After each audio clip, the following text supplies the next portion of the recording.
My name is Anthony John Agnello, and I am the senior social editor here at GamesRadar.com, and today I am playing Fatal Frame 2. Actually, I'll be perfectly honest with you. We were gonna play Fatal Frame 5, the newly released game for Wii U, but full disclosure, Fatal Frame 5 is awful. It is terrible. And we are going to be interviewing and discussing ghosts and all kinds of supernatural beings with the wonderful hosts of the podcast Monster Talk. We're going to be talking to Karen Stolznow and Blake Smith in just half an hour.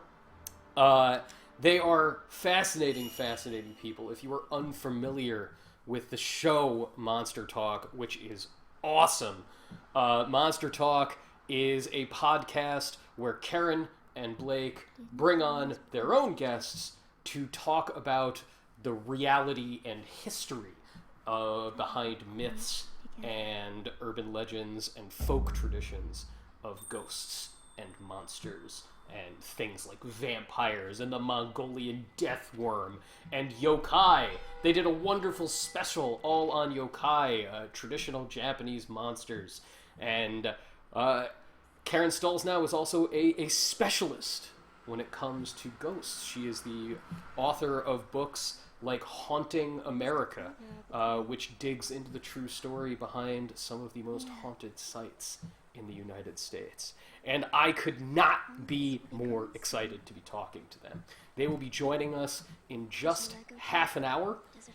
So right now it is 3:30 p.m. Eastern. They will be joining us at 4 p.m. Eastern. In the meantime, we're digging into classic Fatal Frame.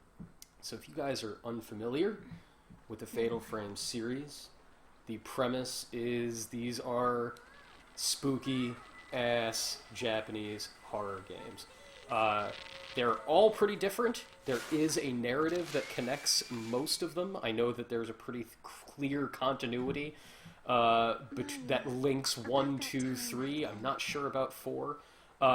In the latest one, Fatal Frame 5, which just came out for the Wii U. We are not playing the Fatal Frame game for Wii U for 2 reasons. Number 1, it's really bad. I encourage you to go to GamesRadar.com and read our 2.5-star review of the new Fatal Frame to realize why it's bad. The short version is, it's just not scary. It's not a scary game, and it's really awkward to play, which is the other reason that we're not playing it today. I gave it a little whirl with our streaming setup here yesterday to see what it would be like to actually play the motion controls for Fatal Frame 5 while trying to talk to another human being, and it was impossible. It was impossible. So the entire interview just would have been like, what is your... what? Ghost? What? I'm not sure if you guys know, in the new Fatal Frame, the entire premise of the series is you defeat ghosts who are trying to hurt you by taking their picture with an enchanted camera. And in order to do it in the Wii U version, you have to sit there with your freaking gamepad going like this. Even if you turn off the motion controls for the camera, you still have to go like this and target different spots. It's awful and tedious and just not good. Whereas this, Fatal Frame 2, is really good. Automatically, no tutorials to start. It just drops you in the middle of the woods by yourself and tells you to start looking around. It is deeply disturbing and excellent.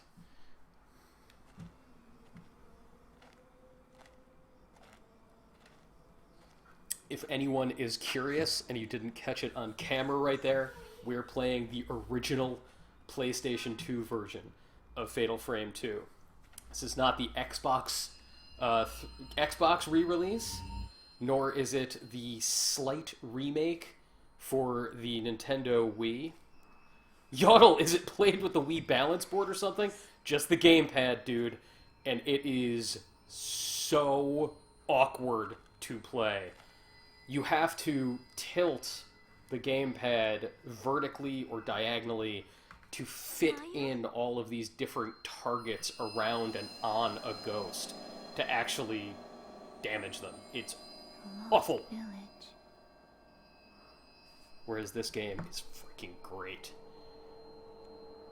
Oh man. Yeah. Crimson Butterfly is so wonderfully, magically unsettling. I've heard about this place. A long time ago, there was a village here that disappeared during a festival. People who get lost in the woods are trapped by the village. Could this be that place?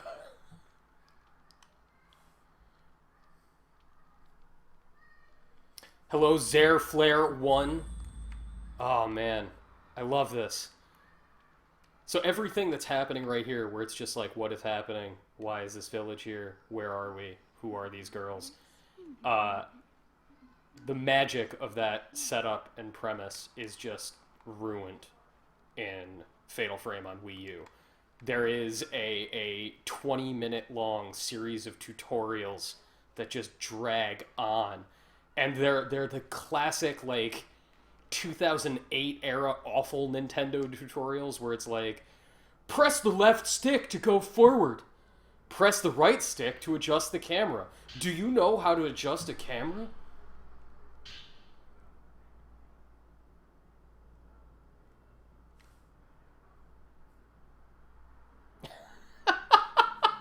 Single and loving it, you can only defeat the ghost by choosing the correct Instagram filter.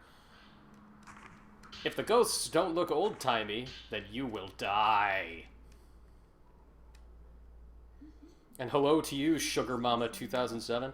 Question for the chat. And we'll get into this more when Blake and Karen join us on the stream in just about 20 more minutes. But I'm curious, what freaks you guys out, man? Like, what actually frightens you? I know some people in my personal life who are actually scared of ghosts, who actually get freaked out at just the idea of ghosts. I'm personally not scared of ghosts. I am scared of heights. Heights give me a problem.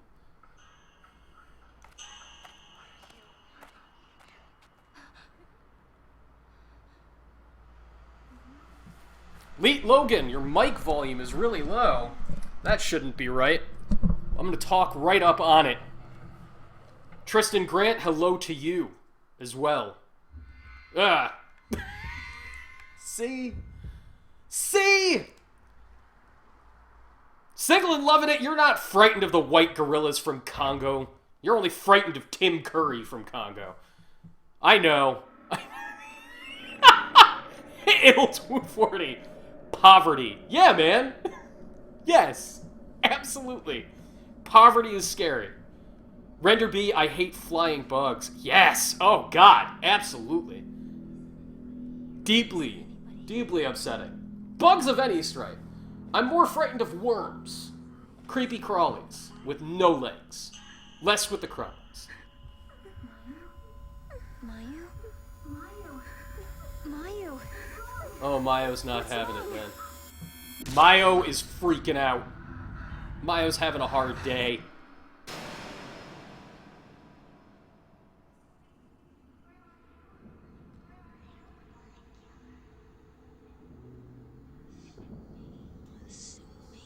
I was not... Alright, yeah. Alright, this is still freaky. This is still unsettling. I don't know if we'll actually get to any of them while we're streaming this, since we're starting right at the beginning. But you find these rocks in Fatal Frame 2 that have recordings of people that are absolutely terrifying. Like, if you're sitting alone by yourself in a dark room with headphones on listening to these things, oh, man, they're amazing. And Soul 08, this is not the Wii U version. This is the original PlayStation 2 release of Fatal Frame 2. I don't know.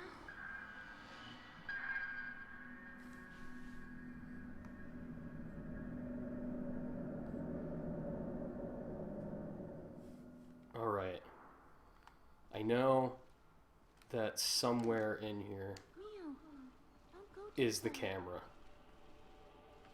Let's see what we can find. Nope. Nope.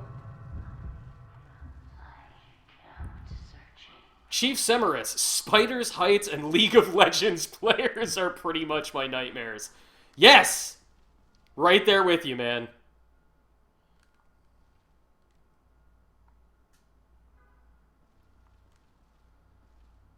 Yeah, League of Legends players freak me out too. Freak me right the geek out. Man, how do you guys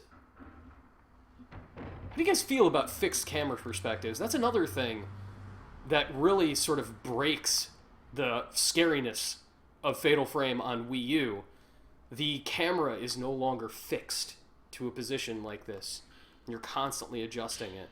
And it just doesn't have the same effect as sort of locking your perspective on a specific spot. Let's go home together. Together we can make it. For some reason, a woman was attempting to write James Taylor songs.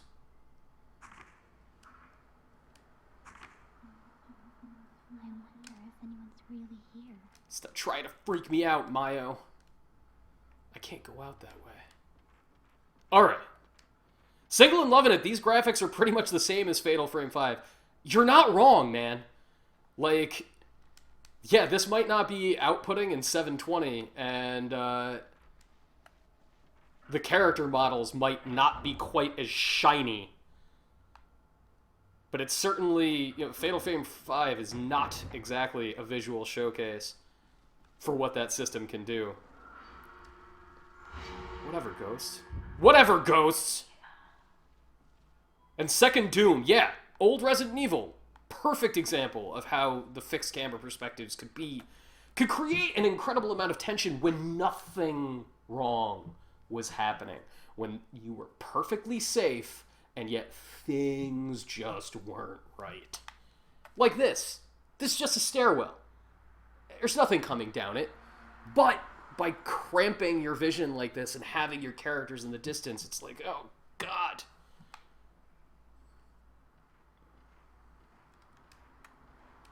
The door is slightly ajar.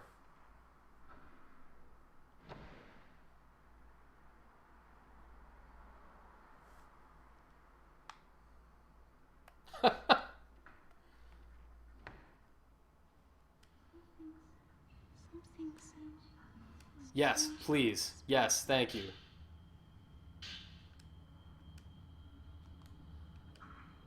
The camera was made by Dr. Asso.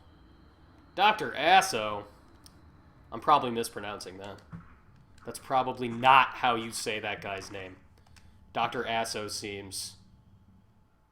That just doesn't seem correct.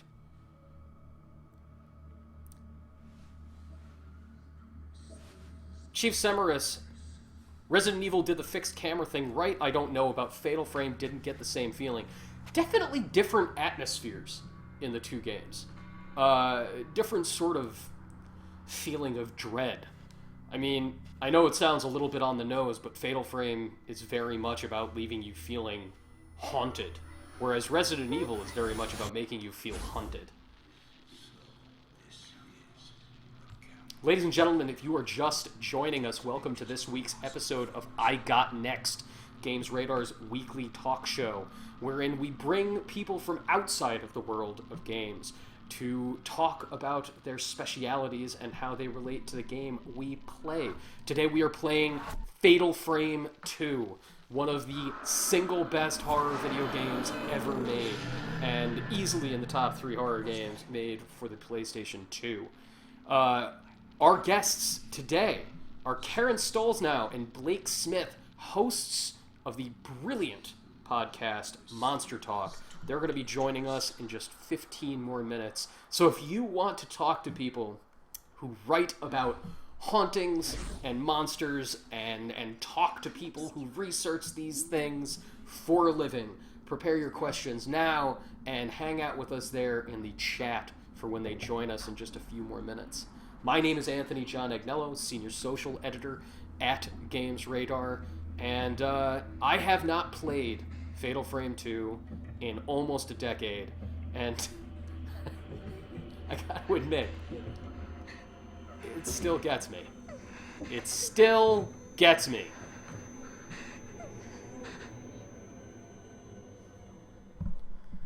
Okay, let's remember...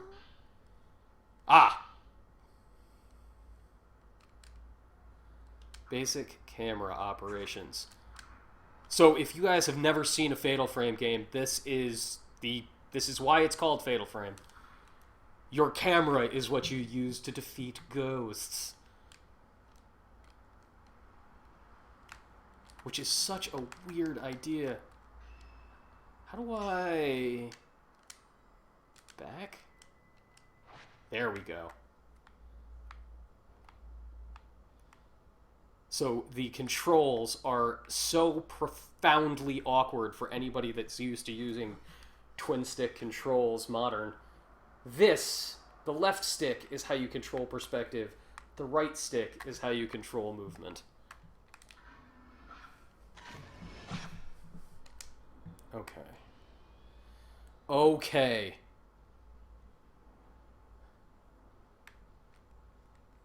I am not afraid of ghosts. I am not even remotely upset by ghosts.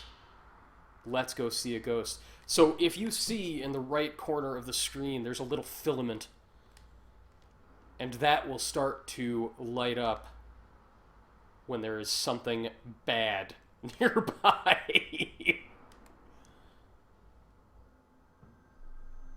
Like so.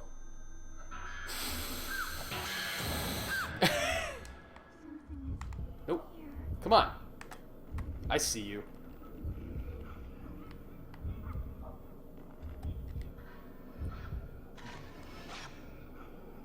Door woman! Duke, would you consider this story as one of the best, or is it just gameplay and scares? I definitely think that the story in 2 is one of the best, because it's scarcely there. Like, you're provided with this background and this history of this place, but it's not really a character study. That's not the point. It's, you know, it's there to just create an atmosphere and a sense of bad things happening over a long period of time, and it really captures that.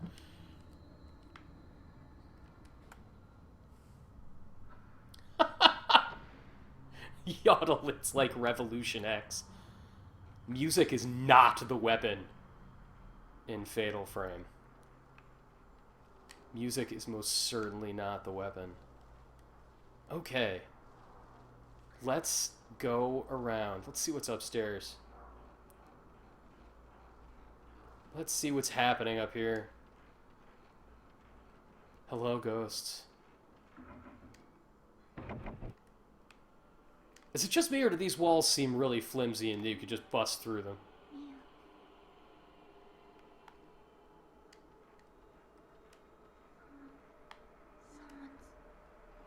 Oh no.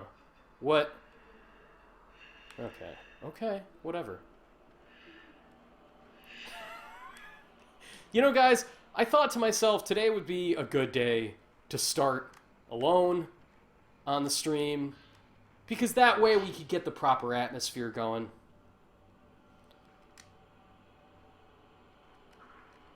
Sugar Mama, I gotta admit, I'm freaking out just a little. Not a lot, just a little.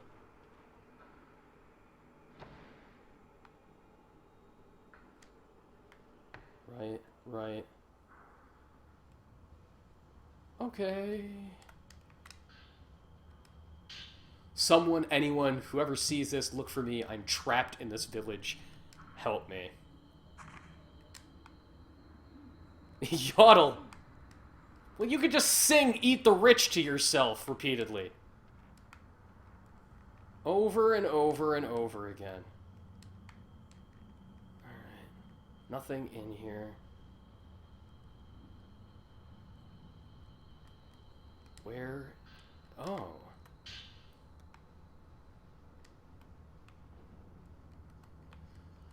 Okay. Let's see where there are some ghosts. Let's see where there might be a freaking ghost. The candle? Is the candle where he's... Oh, no, we can't leave. That's right.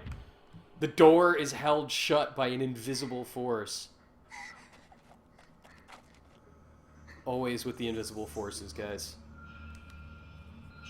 Where are you from? Originally. Alright. The usual stuff isn't working.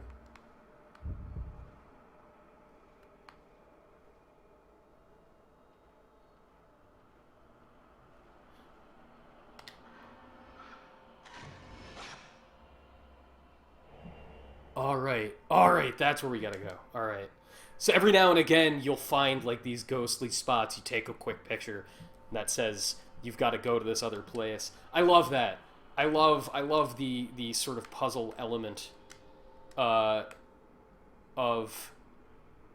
Fatal Frame. That's another thing that is very much missing in the Wii U version. Unfortunately. It's very guided, it's very scripted, it's always telling you precisely where you need to go, how you need to get there. Whereas this is just all about mystery. I'm very excited to talk to Blake and Karen about... Ooh, there we go. That's where it wanted us to go. About some of their... About their knowledge of the differences in ghost traditions. I love that, like, you know, Ghosts of the United States, we have all of these, you know, you've haunted hotels and you have haunted, you know, landmarks, and it's always, you know, it's either poltergeist stuff where there's something, like, monstrous in the basement and it flips over tables, or it's, like, you know, a historical person who's, you know, stays in a place and just wanders through the hallways. The city where I grew up, Syracuse, the Landmark Theater was supposed to be haunted by an old actress. And I always loved that. I always loved that it was like a piece of history being trapped there. But I know in Japanese traditions, there are all kinds of different ghosts. There are yurei, Y-U-R-E-I, if you want to pronounce it phonetically in English. Oh, shit, I missed him. There are all these ghosts that only appear for a second. You have to sort of be quick on the draw to get a picture of them. To capture the points, if you will. What's going on out here? What's going on out here? There's nothing going on out here. Out of the way, Mayo.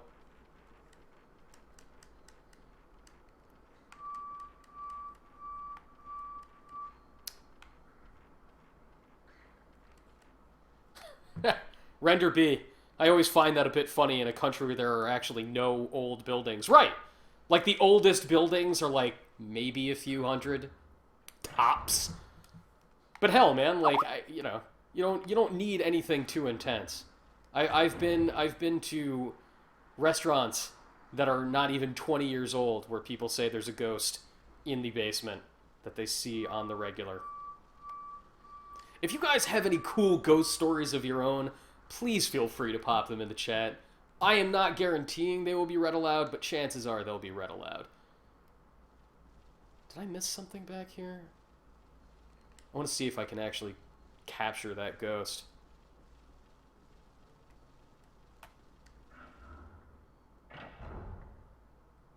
Chief Semerus, I'm French, and we have nothing ghost-related that's really interesting that I know of. Really? I find that shocking. Alright, he's not there. He's not there. I missed my chance. Let's check the items. What do we have? Change page. This is the stuff we've got. You do get a map that'll show you the floor layout, where things are located. Arpopok 10, hello to you as well. Hello, everybody. We're just about 5 minutes away from bringing in our guests, Blake Smith and Karen Stalls now. Get psyched, everybody. I am psyched. The hosts of Monster Talk are going to be joining us just a couple of more minutes to talk about ghosts and monsters and all kinds of weird things. And to tell us a little bit about how you get into the business of researching the supernatural.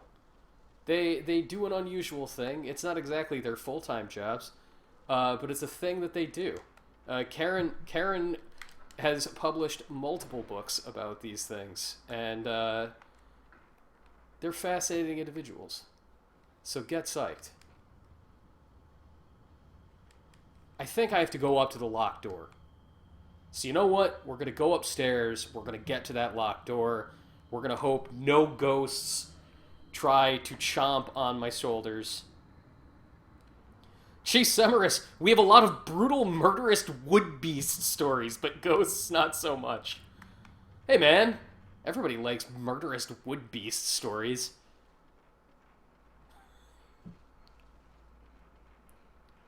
Let's see where we're going. Alright. We've reached the door. Oh, I can't unlock it yet. There's a family crest representing ginger on the door.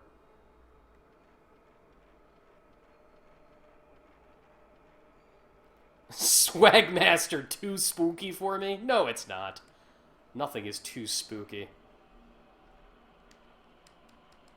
Alright, it's open. Awesome. I can get back in here now.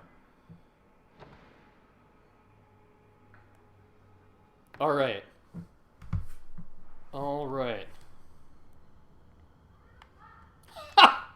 Bullet Boy, yay for fan service angles upstairs. I don't think they started pouring it on thick with the fan service stuff until the later games, right?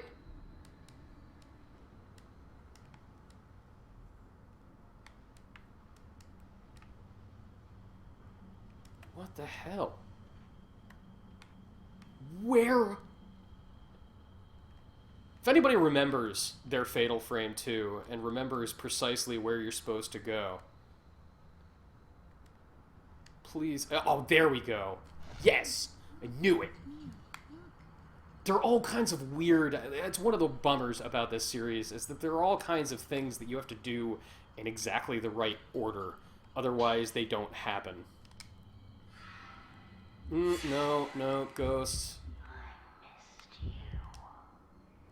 Pudding Brute. 5 years ago, someone hung himself in my student flat, only to be discovered after a few weeks when things started to smell horrible. But there's no ghost to be seen. Oh my god, man, that is grisly. Yikes.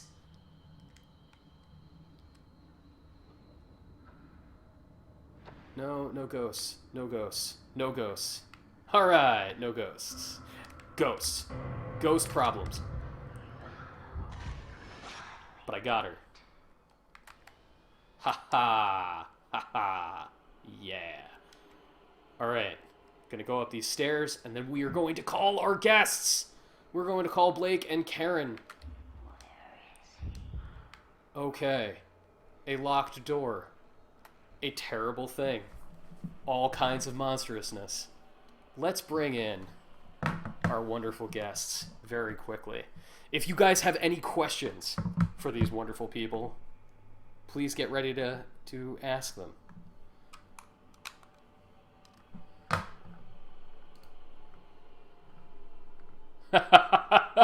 And Blake Smith is already waiting to join up with us. He has been following along with the stream. And let's call these wonderful people right now.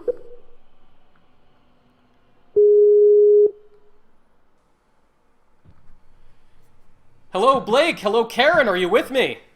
Hello. Oh, there you go. I see. Now I always worry. That we're going to have... That Skype is going to be Skype, and it's going to horrifically misbehave precisely at the moment that we're on air, and something goes... Yeah, it inevitably will. It inevitably will. Ladies and gentlemen, those of you who are just joining us, good afternoon. Welcome to this week's episode of I Got Next. My name is Anthony John Agnello, Senior Social Editor here at Games Radar, and this is our weekly talk show wherein we invite people from outside of the world of gaming to join us to check out a game and to talk about what they do. I am thrilled to have our guests on with us live right now. We have Blake Smith and Karen. I swear to God, I think I'm mispronouncing your name, even though I've heard it pronounced a million times. Karen Stolznow? Am I saying it correctly? I say Stolznow. Lots of people say Stolznow. Either is fine. That'll do. Karen Stolznow. These are two wonderful writers, authors, who are also the hosts of the excellent podcast Monster Talk. Guys, thank you so much for joining me. Oh, thank you for having us on. Thanks for having us. Yep. When I started to put together our slate of Halloween programming, I wanted to reach out to you guys, but I was worried that you wouldn't be available since I know that the show is on hiatus right now. But here you are, I'm curious, like, were you guys psyched to get on the air and start talking about ghosts and monsters with me? Absolutely, and this is a busy time of year. There's so much going on. I had a conference last weekend. I've got a conference this weekend. Yeah, just with Halloween, things are crazy. But I mean, we're on a hiatus, doing other things at the moment, but still trying to be on podcasts and do other things and keep up with everything as much as we can. I don't think our interest has died just because the show's on hold, right? Of course. No. Well, Blake, I know that you're working on a book right now. And is this your first book? Well, it's the first one that seems like it might actually be worth finishing. I know. I've started many, but this one seems like it's going to be okay and actually get all the way through. So this one's on technology and the process of invention. I can imagine. And hopefully you're still there. I can imagine that's a very odd shift in research process for you. Well, the research process is about the same. It's because of things like I'm very interested in the paranormal and sort of non-typical scientific type topics, but which kind of fringe out on those same domains. So, for example, ancient aliens, that entire field of ancient aliens is kind of predicated on the idea that our ancestors were unable to produce technologies sufficient to make the sort of things that are around today. And I think that what it represents really is a sort of fundamental lack of understanding of how technology evolves.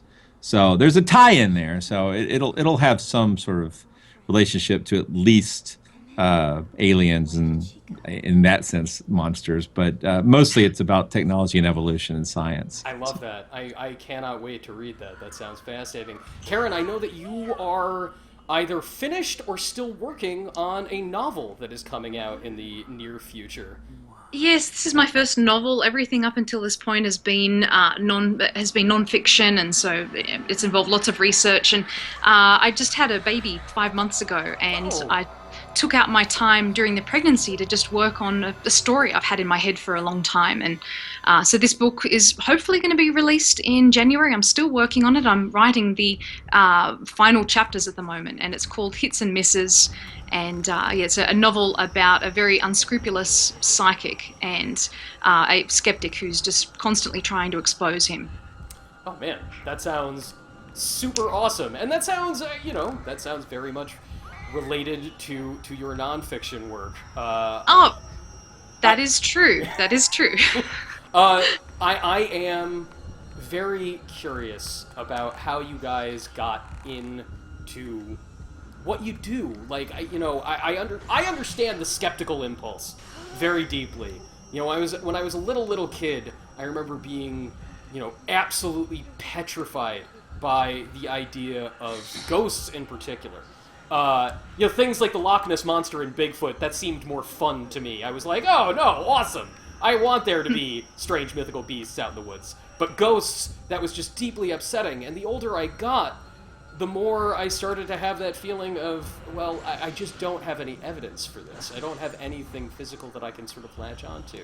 And you guys went the distance to making skepticism your careers in some ways. How were you drawn to it? You want to go first, Karen? Sure, sure. It was about 20 years ago now. God, I'm old. I got involved with an organisation back in Australia called the Australian Skeptics, and I did work experience with them. And they got me involved in an interesting investigation where I was sent to a number of alternative therapists, and I was to go and see them and have a consultation and see what they would say to me. So I saw an aura reader, I saw a homeopathist, I saw a naturopath, and various other kinds of strange therapists. And some of them are more popular today, but certainly going back then, a lot of them weren't that popular. And so when I saw all of these people, they told me I had thyroid disease, I had liver problems, I had cancer, I had all of these horrible conditions. And then the Australian Skeptics sent me to a doctor, a medical doctor, who ran a gamut of tests and said, no, you're all clear, you don't have liver disease, you don't have cancer, you don't have thyroid disease. So it was an interesting test of these practices. And after that, I joined the committee of the Australian Skeptics, and I just had a lot of people come to me and say, could you investigate Scientology? Could you investigate ghosts? Could you investigate this and that? And so just as I progressed, I got more and more involved in skepticism, and I've just always had a passion for these things to begin with. And as you say, it'd be fun if a lot of these things did exist. But yeah, I've just maintained that passion, and I think I will my whole life. Blake, how about you? And well, I had a lifelong interest in the paranormal. I grew up in a family that was very religious, and I just, there were a lot of miracle type ideas that I was very interested in. And as I got older, I kept wanting to see something paranormal, but nothing ever happened until I got into the Navy. And then overseas, I had some experiences which seemed to me like a haunting, but after several years of investigation, it turns out that they were really mundane things that can happen to a person, especially as something called sleep paralysis. And then I realized that I guess a lot of the books I had read growing up were really just telling stories, but not actually giving any kind of explanation that made scientific sense. And I discovered this whole world of scientific skepticism, and found that I guess my passion is doing sort of historical research into ghost photos and monsters, and I'm very fond of cryptozoology. And then I started the Monster Talk podcast because I felt that I'm not the only one that's interested in these things. Monsters are very interesting, but they are also a great sort of springboard to talk on science topics. And so I guess the go-to elevator speech version is we use the Loch Ness Monster to bring on a paleontologist and talk about Mesozoic marine reptiles and learn about the real science behind the creatures that a lot of people attribute to being the Loch Ness Monster, as well as the sort of psychological phenomena that comes in those unreliability of eyewitnesses and that sort of thing. So it's the show's much more pro-science.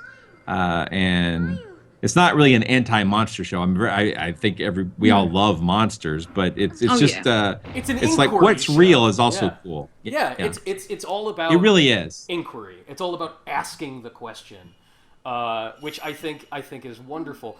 Blake, I think that there are probably some people watching right now who are unfamiliar with what sleep paralysis is. Can you sort of walk people through, what happens to somebody experiencing I'll tell you, that? from a victim's, if you're a victim of it, it's like this. You wake up in the middle of the night and you sense a presence, or perhaps a pressure on your chest. Some people, some unfortunate people, actually see something sitting on their chest. Sometimes it's an old woman, sometimes it's someone in their family, a monster, someone who's died, someone who's still alive. But it's overall, you can't move, you're terrified, and you don't know what's going on. And what happens is, typically, at that point, you wake up and you realize whatever it was is gone, and then now you have to figure out how to get back to sleep again. So it can be challenging. But in real life, what's happening is, when you go to sleep at night, typically your body goes into a kind of paralysis so that you don't act out your dreams. I'm sure we've all seen dogs that are running in their sleep, that sort of thing. Typically, a person wouldn't do that. But sometimes your body gets a little confused, and so you are mentally sort of awake, but your body's still asleep, and it can be associated with these sort of dreamlike images, which all feel completely real. So the people who feel like there's somebody on their chest, they see somebody on their chest. It's really hard to tell that person that didn't happen.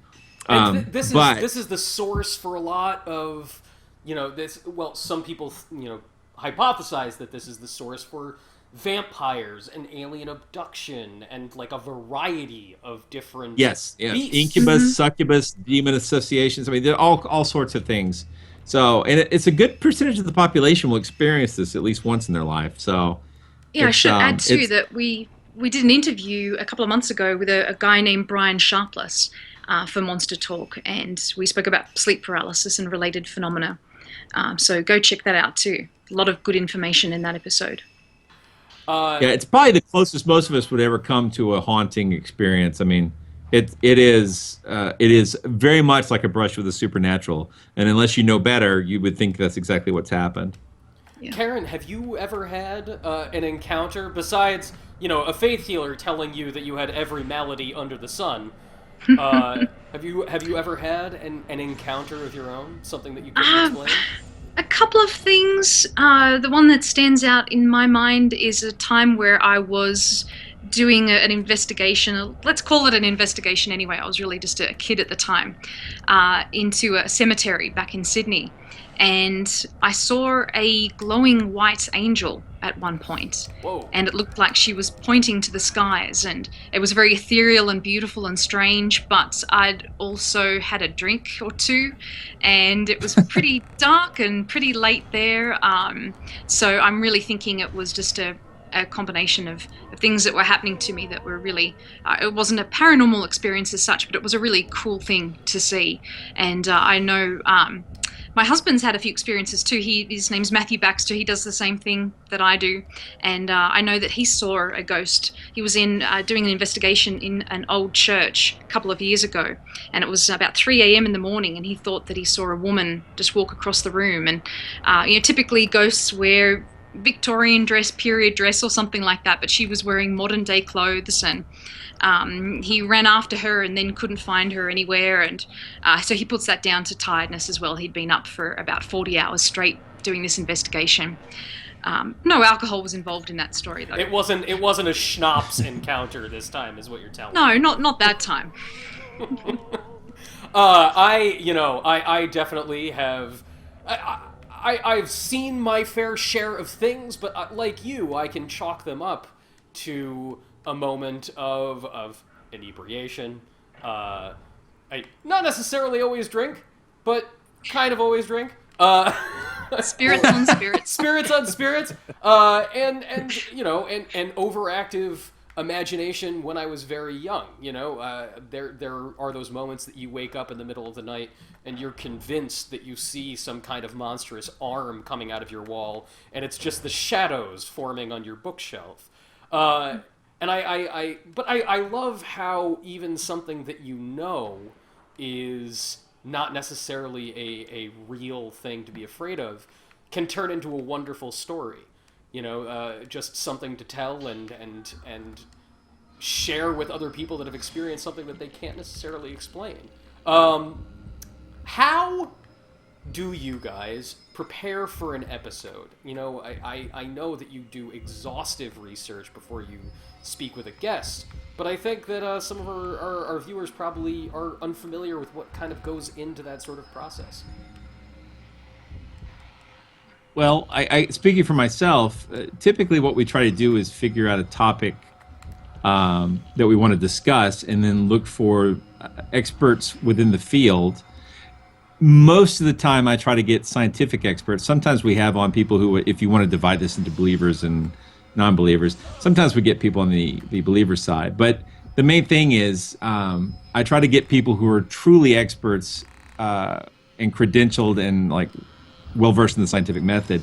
And then if they have a book or have written papers, I'll try to review those before we did the interview and come up with the questions. And of course we freestyle it some, and I'm sure Karen may have some additional insight. Yeah, there's a lot of freestyling, I think, but also a lot of preparation too. And most of the credit has to go to Blake for finding the guests.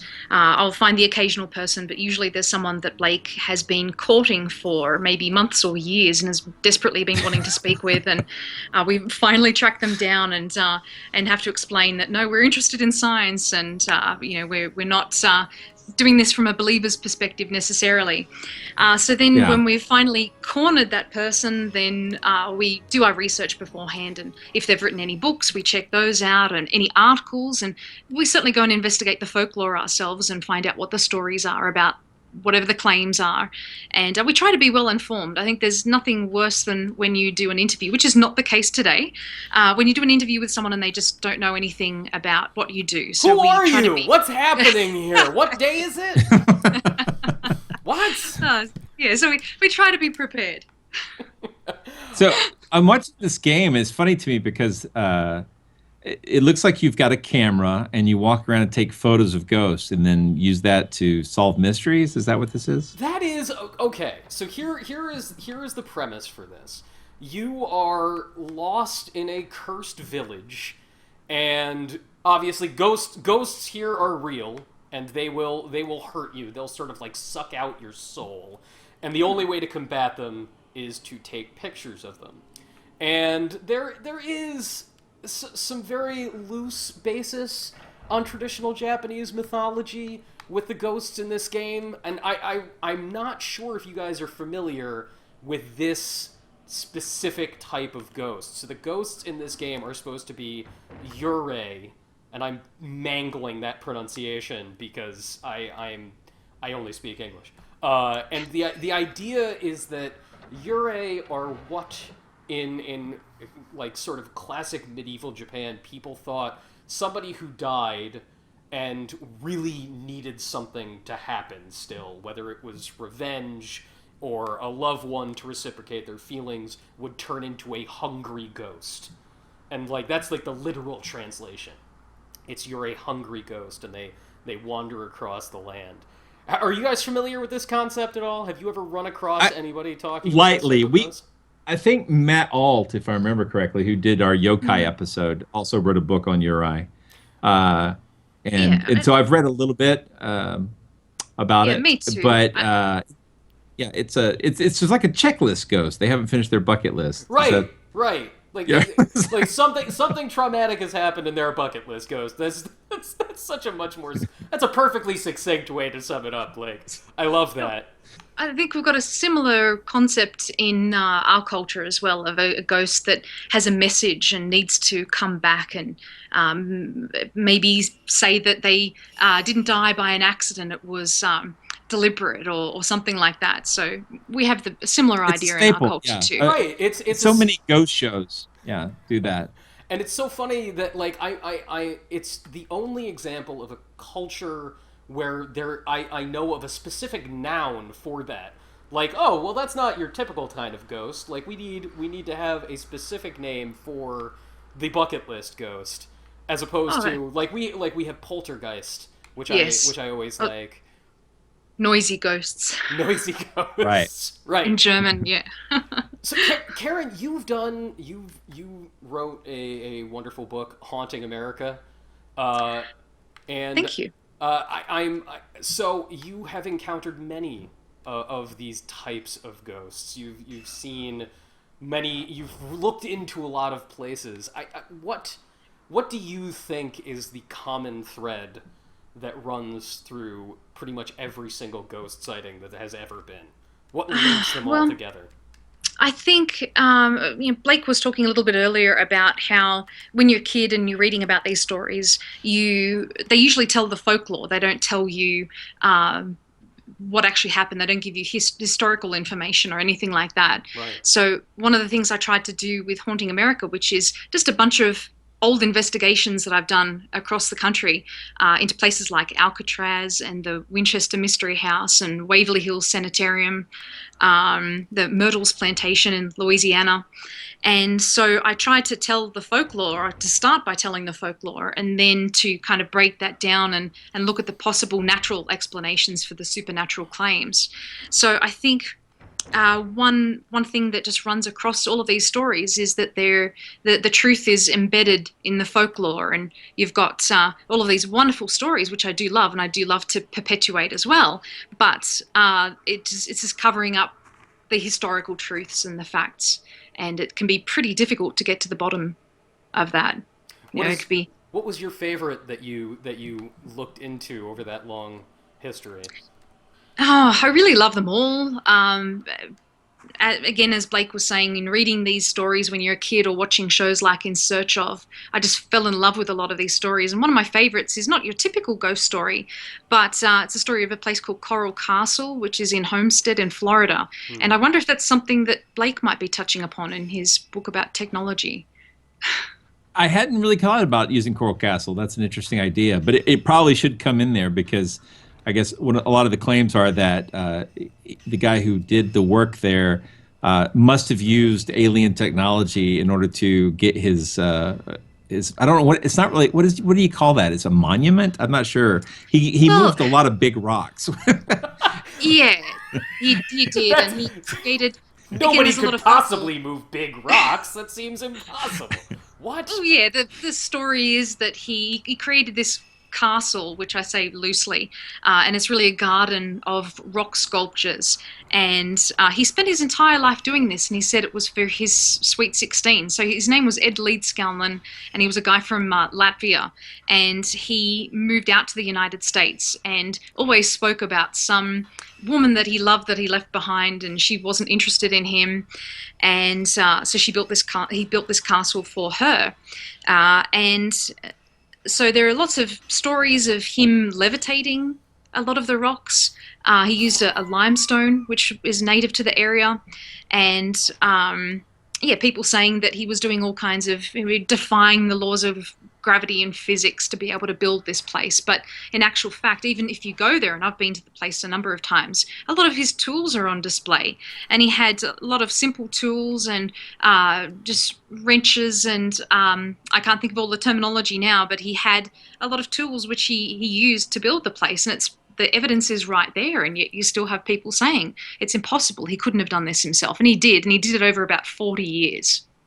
Why do you think, and I'm sure both of you guys have different ideas as to why this might be, but why do you think that even when confronted with overwhelming physical evidence, that people cling desperately to the idea that there has to be a supernatural answer? Like, oh god, he has to have used levitation to build this structure, but his tools are right there.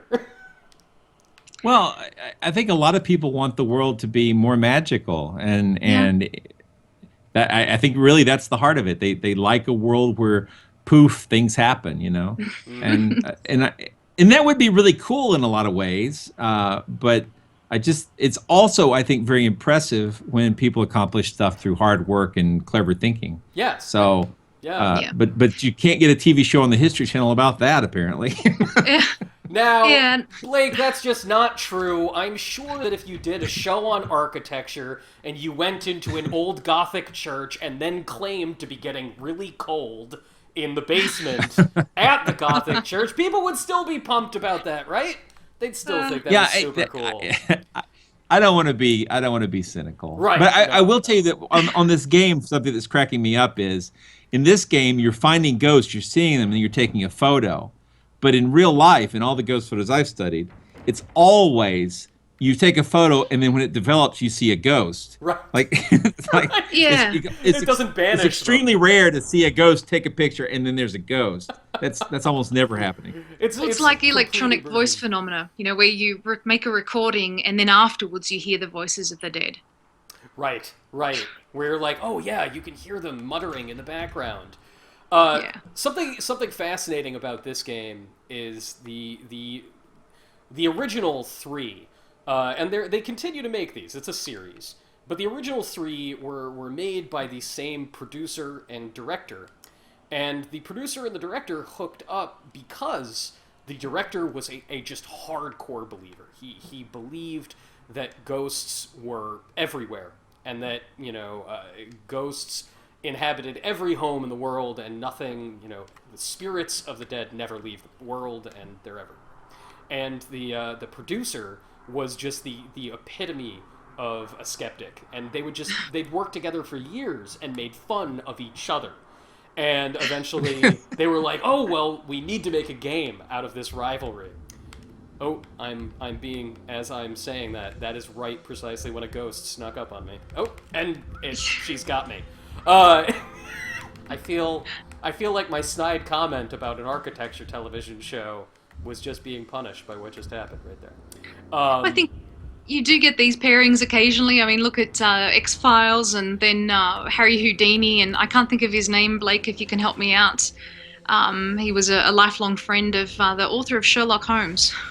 Arthur Conan Doyle. Yes, yeah, and the two of them were kind of always battling it out. So yeah, you'll definitely get those pairings. Yeah, fascinating rivalry. Yeah. There's a couple of books out on that. I haven't read either of them. I want to. You guys were talking about how for your show there's Blake, I know you in particular have to deal with a degree of convincing to bring your guests on, whether they're scientists or are cryptozoologists and hardcore believers. Why? Because you're right, Karen. There are so many examples of these pairings of the skeptic and the believer, but I feel like there's, for a show like your own, there's a resistance for bringing them together for the purposes of shared entertainment and inquiry. Why do you guys I don't think anyone wants to be mocked, right? I think that's part of it. They're concerned that it'll be like a I forget what they call it, but when you basically you bring them on just for an attack journalism kind of thing, right? And that's not really what I want. Even people I disagree with, I'd prefer we would treat them respectfully and just talk about what they believe. Right. I'm a big fan of the Socratic method, but I really don't want to sit there and make someone get defensive. I'd like to just find out more about what people do believe. Yeah, and no one should be made to feel foolish. If one of my favorite guests that you guys ever had on your show, and I'm embarrassed that I'm no longer remembering his name, but he's the individual that is convinced that the Mongolian death worm is based in fact, that there is something out there in Mongolia that is the source for all of these things. And I loved that guy as a guest, but he was like, yeah, I think that there's an animal out there that, it probably doesn't shoot lightning at folks in the desert. Wasn't that John from the Center for Fortean Zoology? I think it was. I can't remember right now, but yeah, it sounds about right. I don't know Pin Peru, but hello. So you both chuckled when I brought up that example. Is there a particular reason? Oh, it's a great story. No. I love that one. Yeah, the Mongolian death. My daughter loves the Mongolian death worm, and I think it's funny because I'm going to say this, in real life, it's not supposed to be as big, but everybody always pictures it being like a sandworm from Dune, right? And that's not. It's not. It's much more mundane in size. It just has amazing powers to kill you with a glance. So I mean, just the idea of something out in the middle of nowhere. Yeah. Me too. I will readily admit you two are responsible for. My wife is sick of me going to social functions and asking people if A, they know what a Mongolian death worm is, and B, do you know why the Loch Ness Monster is impossible and it's not a plesiosaur because their necks don't do that? She's like, stop talking about the plesiosaur necks. Nobody cares about plesiosaur necks. And my immediate response is everybody is fascinated by plesiosaur necks. Oh, they are. I mean, monsters are cool. I don't know anyone who didn't have a monster in their closet or under their bed when they were a kid. Of course. And it's like, and I've always wondered about that because, as I've posited on the show, that can't be an eternal thing. It can't have always been a part of our culture because we didn't used to have closets. So when did those monsters first come into existence? Well, plenty of other places. I think perfect example. I find that we're all adults. Karen, Blake, you guys are both parents, and you're at the point where that there are people in your lives that you have to assure that there are no monsters under the bed, that there are no monsters in the closet. And we live in homes with electricity. We have lights to banish the dark. we live in these places where there's no space, I think, for like the unknown to just overwhelm you with terror. But just recently, my wife and I, I'm based in New York City, and we went on vacation to upstate New York, just hours away. And in the middle of the night, I woke up, and all of a sudden it was just deadly quiet. Just complete silence and complete darkness. And I have all my wits about me, but all of a sudden I find that I was actually nervous to go to the kitchen in this strange, cabin that we were staying in, because it was dark out there. And Sure. I feel like that's enough, like before there were closets, there was the night. And, there's always something to freak us out perpetually, which I love, which I absolutely adore. Do you guys ever run out of subjects? Do you guys ever have to find yourselves digging for something new and novel that people might not have heard of? No, we run out of experts a lot quicker than we run out of subjects. Well, I remember when we started the show, and I had a friend who said, just how much can you talk about Bigfoot? How many episodes are you going to do about Bigfoot? And yes, we've done a number of episodes about Bigfoot, but we have treated so many different creatures and characters over the years, including people, some of the worst monsters. And I just don't think we could run out of topics, because there are so many more. All the time we're talking about other creatures that we need to talk about. Really, it's just a matter of tracking down the right person to discuss these things with. I mean, we've done 100 episodes, and I think realistically, there's probably thousands of monsters that people legitimately believe in. So I mean, we have not even gone into things that I think most people don't believe in. We haven't done one on dragons. We really haven't done one. Yeah, we haven't done a straight up pure vampire episode. You're right. We haven't done unicorns. Yeah, I mean, we've done vampires, episodes that dealt with vampirism, but not really. It's interesting. I mean, there's so many different kinds of ghosts. I'm still fascinated by demons, and demons mean different things all over the world. Oh yeah, and we're always getting contacted by people who are suggesting different creatures and saying, "Oh, you've got to do a show on this topic," and so you're always getting suggestions. Has there ever been an episode that you guys have done that has sort of provoked the most extreme reaction that you can think of? What has gotten people fired up more than almost anything else? I've got more. This is interesting to me, because in the history of the show, I have not received very much negative mail. But the episode we did on sleep paralysis, we had two different people contact us to say that the show had changed their life. Wow. Because suddenly they had an explanation for something terrifying that had been happening. That means so much to me. Wonderful compliment. It's just great. It really is. But I also know personally what it's like to find that relief.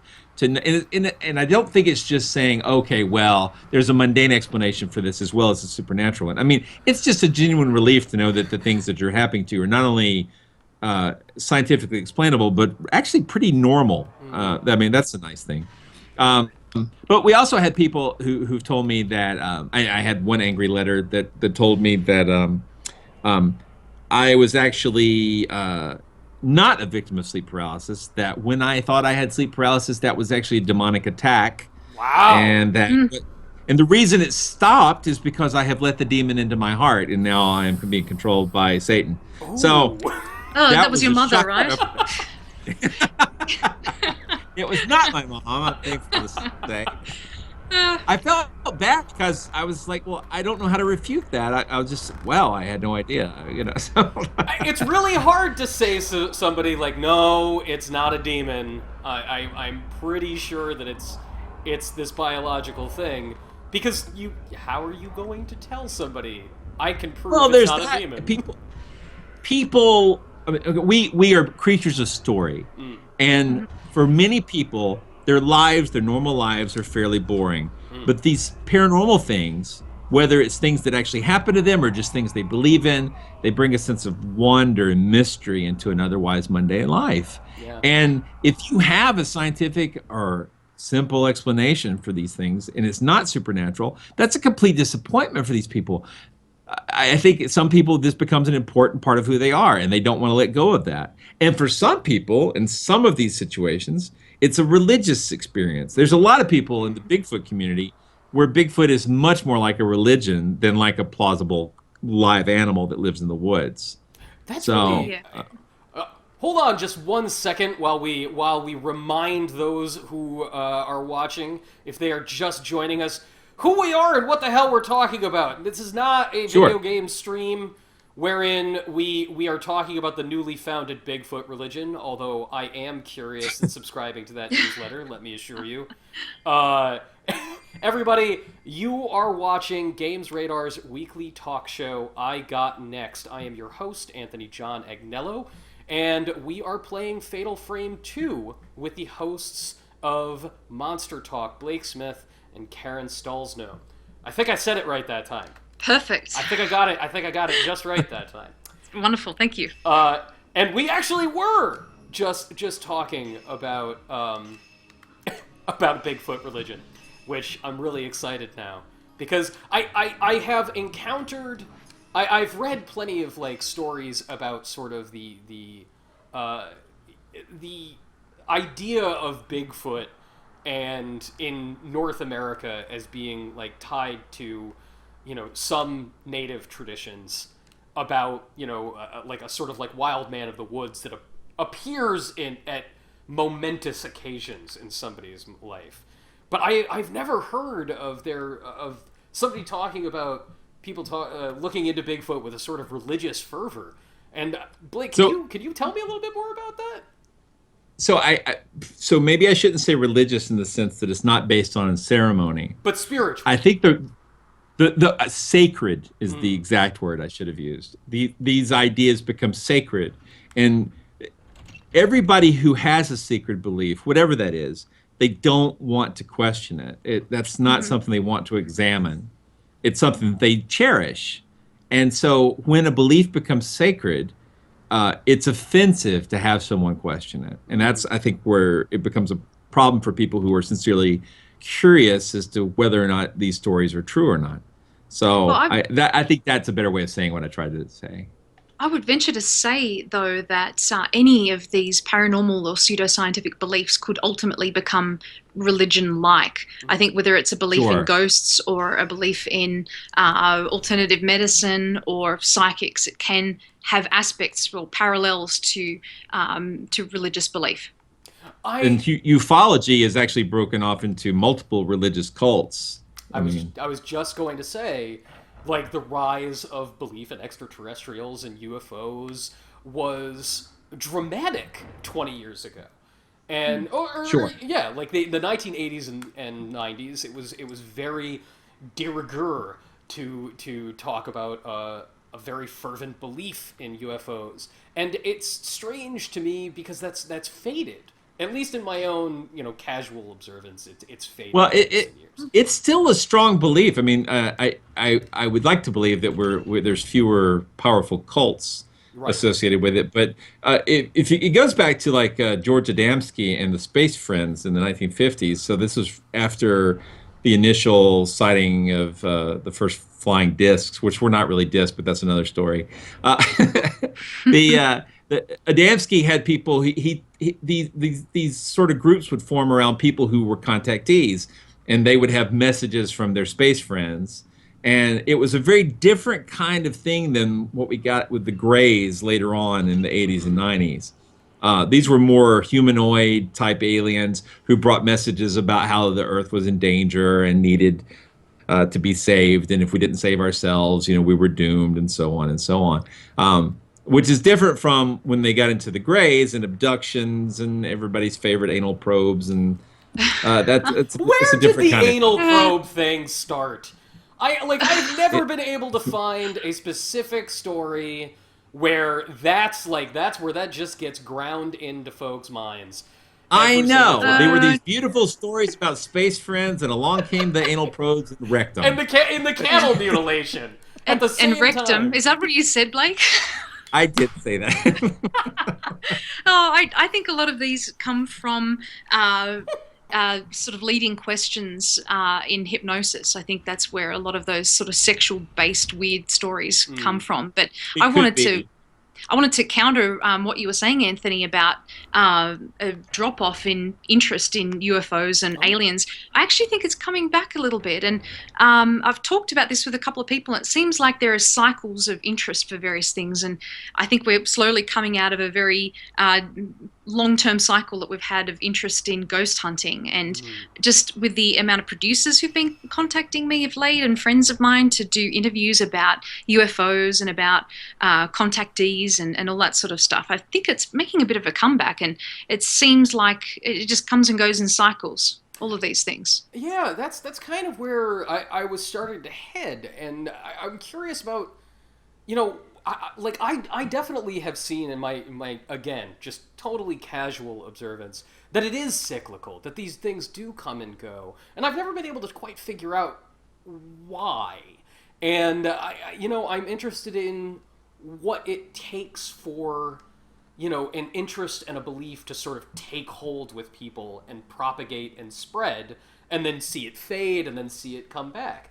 Like, what do you guys think, fuels these sorts of things? Like with alien abduction, there was, God, now I can't remember it. There was a novel, or a memoir, if you will. Communion. There it Yeah, is. Whitney Stryber. Whitney Stryber.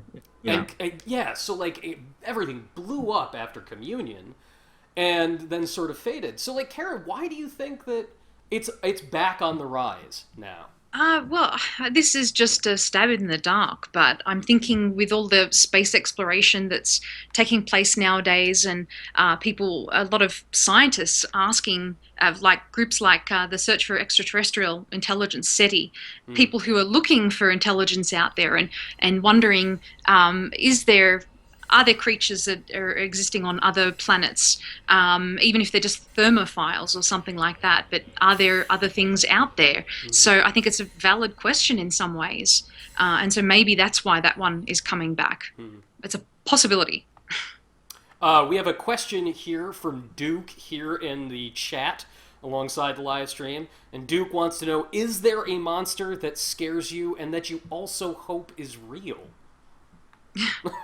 As the same one? As the same one. Isn't real. Isn't real. Yeah. Oh, isn't real. He does say isn't real. I missed the apostrophe.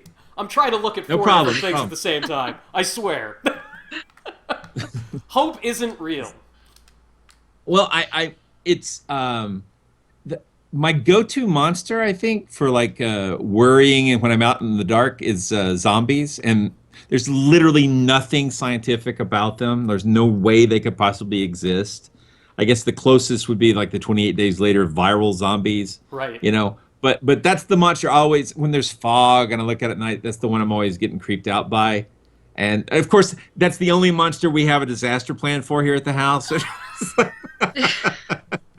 But there's no reason for it. But the cool thing is, the same kit that's useful for a zombie apocalypse is also useful for tornadoes and other kinds of disasters. So it's not a complete waste of my time. So. Yeah. How can I follow with an answer like that?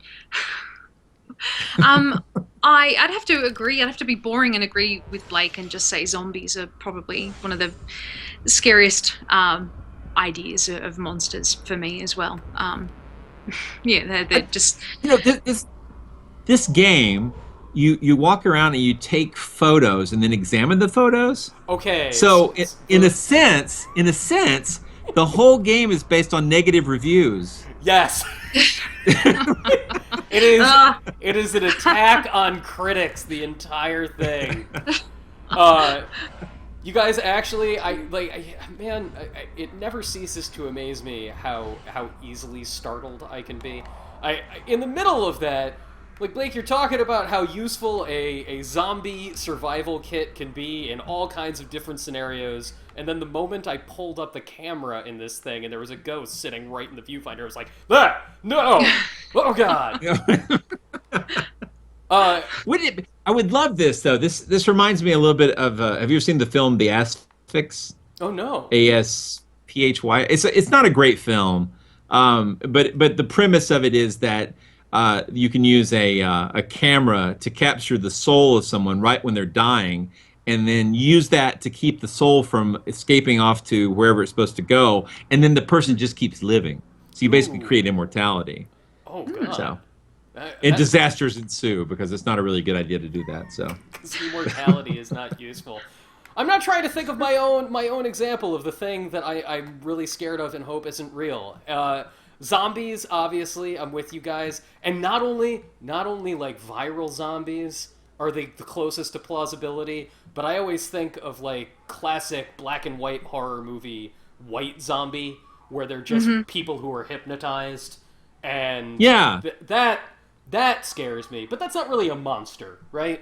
Well, but if you think about it, though, that kind of zombie could exist through drug control, right? I mean, like, Right, so many right. people who take certain kinds of drugs end up becoming effectively slaves and will change their behavior to get that drug, right? No matter what, they will change their behavior to get that drug. And to me, that's always been a horrifying metaphor for that kind of zombie. And it's like... when we have this sort of illusion of total self-control, I'm one of the people who believes that free will is not entirely real. Like that it's within limits. I think we have like choices we can make, but there's a lot of things we don't necessarily have choice over. And the idea that even that limited bit of control can be stolen from us by a drug or by someone else manipulating us through chemical means is horrifying. So scary. So Yeah, well- scary.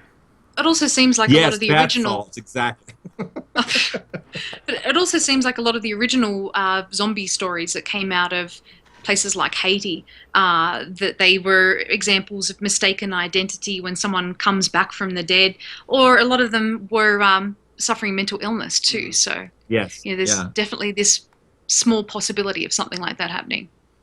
I might go, now that I'm thinking about this, because addiction, mistaken identity, and mistaken mental illness are all like, those are real fears that keep me up at night. They're like, Yeah. those are legitimately terrifying things. I think For sure. I am going to go with I think Mongolian death worm again. I think I have to go with like some kind of sea serpent. I am terrified by the idea of there being a giant predatory creature in the deep ocean that is like massive that we still haven't documented. And Leviathan. oh, exactly, like Leviathan, Kraken. That scares the crap out of me. And like when we finally got footage of a colossal squid for the first time, which was I guess 5 or 6 years ago now, like it seemed pretty harmless. It was just hanging out. It was just like, oh hey everybody, I'm really big. Don't eat me like another squid. I'm poisonous. But like that wasn't so bad. But the idea of like something that is like an anglerfish with a little lure on the top of it. Yeah. Like that I can't handle that. That's too Well, much for me. I think it's one of the Arthur C. Clarke did several series back in the 80s where he discussed paranormal ideas and cryptozoology topics. Like his, I can't remember which series it was. It might have been Mysterious World. I'm not, but at any rate, he covered the idea of the Kraken, and they interviewed a guy who had been in a life raft after his boat sank, and a giant squid apparently came up and attacked the boat and pulled shipmates out of the boat, and he had these sucker wounds on him from like how horrifying is that? You're in a lifeboat, Yeah. and like one by one, your peers are being pulled out of the boat and into the water. I mean, that's legitimately frightening, I think. That's really Yeah. scary. Oh my god. I think a lot of people are just scared of the ocean because we don't quite know what is beneath. So it's just that unknown factor. Karen, it's filled with monsters. It's dark. Evidently. Can't breathe down there, and it's filled with monsters. Lots of pressure. Lots of pressure. It's not just the physical pressure of the water, but everybody's expectations of you. Oh yeah. It's a whole thing down there. I remember watching a documentary on PBS about Humboldt squids, which are not very big. They're only about 6 feet But long. they're very aggressive. But Yeah. they hate everything. They will just Yeah. tear things apart. So we only have 10 minutes left here, and I do want to talk a little bit more about the show. I have to Oh, cut you have out. to go, Blake. That's right. I actually have a root canal in real life. That's a real monster, a dentist. Oh God, Blake. That is the worst, most horrifying thing in the world. Well, thank you so much, Blake, for coming on. Karen, do you want to stick around for a couple of minutes? I don't want to keep you. Absolutely. All right, No great. worries. Yeah. Awesome. All right, play me off, keyboard cat. Blake, is there anything that you See would you, like to Blake. point people to before you go? When my book comes out, please buy it. Everybody, I haven't even finished it, so don't worry about that. But it'll be done eventually. All right, Blake. exactly it'll be done when it's finished. When- All right. Well, thank you Good so luck. much, man. Bye-bye. See you later. Bye. Karen, it's you and me now. Just us. As I'm sitting here having to deal with a spectral monk. So I do want to talk a little bit more about the show. Do you have any kind of sense as to when when you're gonna get back to it? Blake and I have been having tentative talks about this, and I'm hoping it's going to be in the new year. Sometime. So I'm not too sure.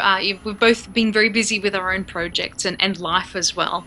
So I'm hoping it's going to be around January or February that we're going to start thinking about things again. Very cool. Very cool. I'm also curious, as a new parent, are you how are you going to explain the supernatural to your child? Are you going to, did you enjoy ghost stories when you were a kid? I was a very easily scared person when I was young, but Well, I remember watching E.T. When it came out, which gives you some idea of my age. And I remember asking my mum afterwards, I was maybe about 5, and I said, "Do aliens exist?" And she said, "Yes," just point blank, yes. whoa, wow. And that scared the crap out of me. There was no skepticism there at all. In fact, I haven't discussed this with her again since that day, but my parents were filled with a lot of beliefs themselves, and I guess it goes back to what we were discussing a bit earlier about why people believe. And I think one of the primary reasons for people believing is socialization, and it's something that is taught to you or might even be brainwashed and indoctrinated into you from an early age. If your parents have these beliefs, then you'll grow up having these beliefs. Sure. And in my experience, though, it was something a little bit different. Maybe it was that I didn't want to believe in these things and I was scared of them. I'm not too sure, but I just questioned my parents a lot. And my father had beliefs in ghosts, and as I said, my mother believed in aliens and lots of other things too. And I, even from an early age, questioned the existence of the Easter Bunny and the Tooth Fairy. And so I was always skeptical. I don't think I was an average kind of kid. I think I just didn't believe in these things or didn't want to believe in these things. I'm not too sure. I mean, nowadays, I think a lot of these things would be cool if they did exist. Right. And they're certainly fun as stories, but things were a little bit different for me growing up. Well, it's very funny how fear sort of manifests itself when you're that young. I didn't believe that, Freddy Krueger or Jason Voorhees were real when I was like 5 or 6, but at the same time, if that thought got in my head when I was going to bed of these things out there, like, that was enough. That would, like, send me into a tizzy. It's almost like the idea of something is almost more scary than even the belief in it, Indeed, and my parents were very superstitious about things too, and I know that I was scheduled to be born by cesarean section on Friday the 13th one year, and my mum had that date moved forward to the Thursday, so I was born on Thursday the 12th of August to avoid being born on the 13th. And then a friend of mine was actually born on the 13th of August. We went to school together, and I've known her my whole life, and she had some minor paralysis in her arms when she was born. So for my mum, that was confirmation bias, and it was like, see, Karen, if you'd been born on the 13th, the same thing would have happened to you. So that really played into her beliefs there. Wow. Oh my God. Yeah. If anybody is unfamiliar with the idea of confirmation bias, it's when you correlate two things that are just not really connected, and you're like, oh well, I already believe this thing, ergo, Yeah. as Karen just described. Something happens and then that validates your belief, which is inaccurate. Right, right. Like my fervent belief that Twizzlers are delicious, and then when I eat them, it confirms my belief. Well, yeah, that's not confirmation bias. That's just a fact. That's just facts. That's science. I'm proving Yes, something indeed. through quantifiable results. Karen, is there any subject that, you know, in the supernatural or the mythological or the unknown that you sort of adore but haven't had a chance to cover? Oh, yeah, I've been very fortunate to visit a lot of places that I'd heard about when I was a kid. I remember watching Ripley's Believe It or Not and hearing about Winchester Mystery House in San Jose. That's the one with the door to nowhere, which just opens out onto a 10-foot drop and Yeah. with windows in the floors and just tiny miniature doors and things like that throughout the house, strange features. And so I've been really lucky to go and see a lot of these things firsthand. I think something I'd like to do now is go to Europe and to visit a lot of places, a lot of the old castles in England where there are reputedly ghosts, headless ghosts. And there's a place, I'm not sure if you've ever heard of it, called Borley Rectory. No. It's in England, and it was meant to be the most haunted house ever. It was owned by a reverend, and there were a lot of really strange things that happened there. There was a nun, a ghostly nun, who would appear along a walk. There were headless coachmen. Lots of really interesting classic stories of hauntings, and the place doesn't exist anymore. It was sadly burnt down to the ground a couple of decades ago, but and a lot of people have already come out and debunked the stories too. But it's just a place that's very dear to my heart because I read about it as a kid, and I'd love to go and visit that place. I think Europe and England, that would be really fun to go and visit some places there. That sounds so cool. One day. Yeah, one day. Yeah, you know, like I know, I have a sneaking suspicion that there is no giant dinosaur in Loch Ness in Scotland, but man, I would give anything to go there. You know, five-year-old me would think that the greatest victory in life to be able to try that. Oh, that would be fantastic. And I think that something that keeps us going, keeps our interest going, is the fact that you have so many claims that still come out of places like Loch Ness. And so for us skeptics, it shouldn't be a matter of having a closed mind and saying this doesn't exist, but analyzing the claims as they come forward, and just trying to keep an open mind about these things. And certainly to this day, there are plenty of people who have sightings, and it's really fun to go and investigate those claims and stories and see what's really going on. Well, Karen, we have exactly 120 seconds left here on the stream. Everybody, you can go and listen to the Monster Talk podcast. You can find it by Googling Monster Talk. You can go to skeptic.com and find the Monster Talk podcast there. You can go to amazon.com and find Karen's many books, including Haunting America. Karen, where else can people find you on the internet? They can go to my website, which is karenstolznow.com, and my last name's spelled Stollznow. So you can also find me on Twitter. I'm at Karen Stolznow. And yeah, just Amazon. My 3 books are there: God Bless America, Haunting America, and Language, Myths, Mysteries, and Magic, and hopefully a lot more to come. Awesome. And I'm really looking forward to the novel. That sounds so cool. It is a lot of fun, and as you were saying, it's really just a culmination of all of my years of doing this sort of stuff anyway, and it's lots of fun stories in this book.